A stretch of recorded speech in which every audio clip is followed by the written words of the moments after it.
Salut la team, j'ai vu l'avant-dernier épisode de la saison 6 de Rick et Morty, et comme d'habitude, je vous fais une vidéo sur mon avis, mais aussi pour vous parler des caméos de l'épisode qui font grave plaisir. Et on commence dès maintenant, et n'oubliez pas de liker et de me laisser votre avis dans les commentaires.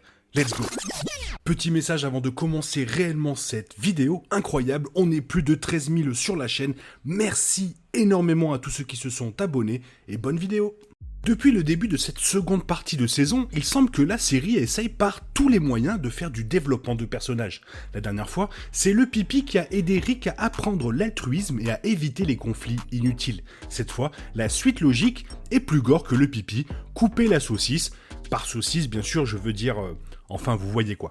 Ce concept bien installé avec des chevaliers solaires à plusieurs petits hicks et se couper la saucisse fait partie du cadre d'une histoire dans laquelle Rick essaie d'être plus solidaire et plus gentil avec Morty. Mais genre vraiment gentil. Cette fois, ce n'est pas une blague, il a l'air vraiment différent. D'ailleurs, voir Rick étant vraiment, mais alors vraiment ouvertement gentil avec Morty, ça semble simple et bête. Mais cela ne veut pas dire que c'est un mauvais épisode, car c'est toujours aussi drôle. C'est juste un de ces épisodes de plus où nos héros font face à une situation stupide qu'ils savent stupide. Ils se sont résignés à devoir la gérer, mais cela ressemble plus à un trou sur le chemin plutôt qu'à un véritable problème. En d'autres termes, c'est l'un de ces épisodes où Rick et Morty, qui sont des gars de science-fiction, croisent des gars d'heroic fantasy, donc comme l'épisode du dragon avant lui, tout est présenté avec un air grave détaché.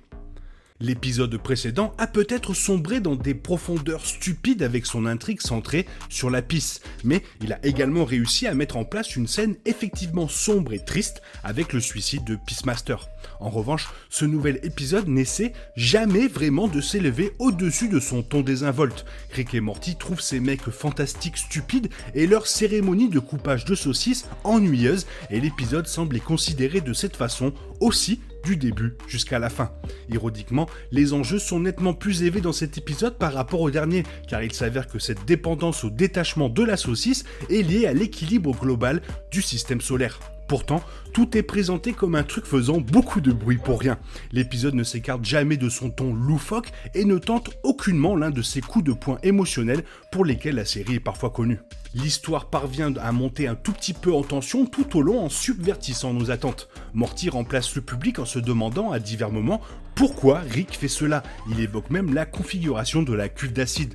Finalement, tout l'épisode, on attend que Rick se lâche sur Morty, attendant la grande révélation que Rick est toujours aussi épineux et qu'il prépare Morty pour lui donner une sorte de leçon. Mais ça ne vient jamais. C'est comme le contraire de l'épisode avec la cuve d'acide, le twist, et qu'en fait, il n'y a pas de twist, ce qui en fait un nouveau développement pour le personnage de Rick. Finalement, cet épisode très idiot sur des gens fantastiques, très idiots, faisant des choses complètement idiotes avec leurs saucisses, et tout ça, c'est vraiment sympa. Bien que certaines d'entre elles soient drôles, l'intrigue semble en quelque sorte hors de propos, sauf pour mettre en place la véritable fonctionnalité de cet épisode.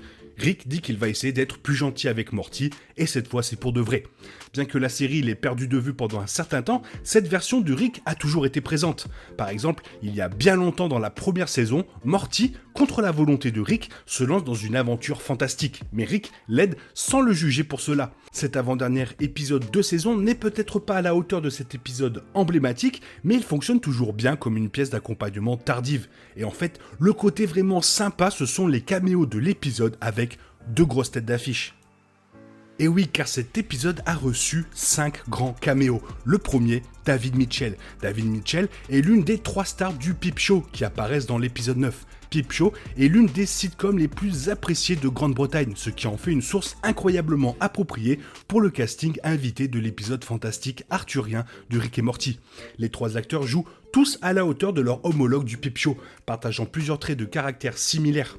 Ils incarnent un certain côté british, jouant avec la dynamique que les 3 acteurs ont déjà appréciée à l'écran, en particulier le duo comique David Mitchell et Robert Webb.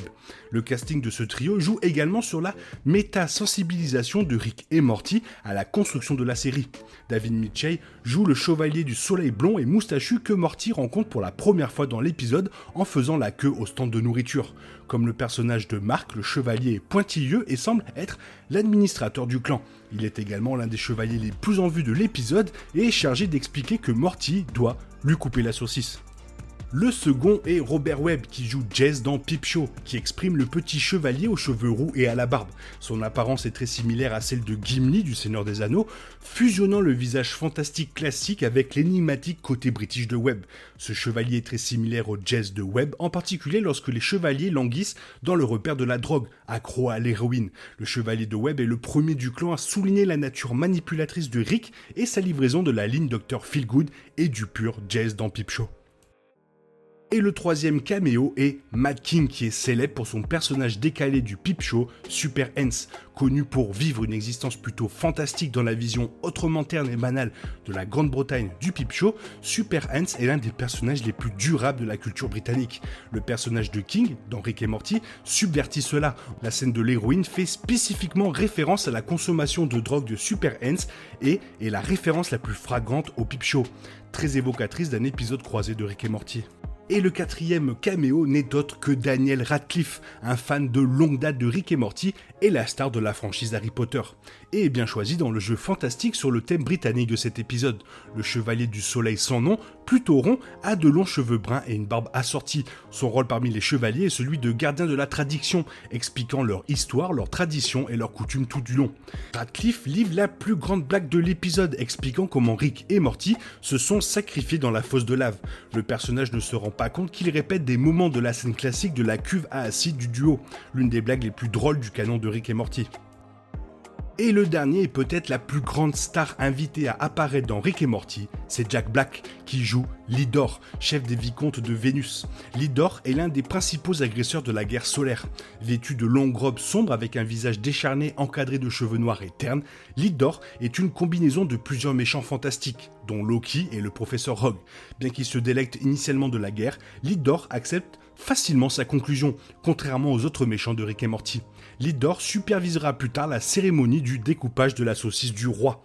La voix de Black est aiguë avec un certain ton hargneux rappelant le diable de la chanson classique Tenacious D de Black Tribute. Ça passe quand même vite, c'était l'avant-dernier épisode de la saison, donc la semaine prochaine ce sera le dernier, ça passe terriblement vite. Mais ces caméos ont fait quand même assez plaisir, surtout pour Daniel Radcliffe et Jack Black. Toi, qu'est-ce que tu en penses? Fais-moi part de ton avis dans la zone commentaire, car tu sais que j'aime énormément vous lire, et j'espère que la vidéo t'a plu, et si elle t'a plu, n'hésite pas à la liker, la partager et à t'abonner. Merci, je te souhaite une bonne matinée, après-midi, peut-être une bonne soirée ou un bon week-end. Bisous bisous, hasta la vista.